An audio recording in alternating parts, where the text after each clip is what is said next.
போடக்கூடாது அப்படிங்கிற மாதிரி போடணும். அதுதான் இந்த கேமோட ரூல். இதுதான் தம்பியாப்புல ரொம்ப நேரமாக ட்ரை பண்ணிட்டு இருப்பாரு. அவன் ஃப்ரெண்டுக்கிட்ட எல்லாத்தையும் சிரிச்சிட்டு இருப்பாரு. கொஞ்ச நேரமாக அரிச்சு விளையாடிட்டு இருப்பாரு தம்பியாப்புல.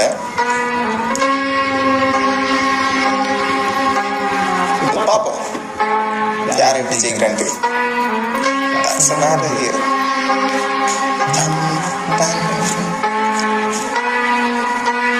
இந்த வீடியோவில் ஆனால் ஃபிசிக்ஸை வச்சு ஈஸியாக நீங்கள் இந்த இதை சால்வ் பண்ணிடலாம். யாராவது ஃபிசிக்ஸ் லவர் இருந்தீங்கன்னா கமெண்ட் பண்ணுங்கள். ஃபிசிக்ஸ் அப்படின்னு ஒரு மியூசிக் வேறு போட்டு நிறைய வீடியோ போட்டுட்டு இருப்பானுங்க. அந்த கேட்டகரியில் வரக்கூடிய வீடியோ தான் இந்த வீடியோ.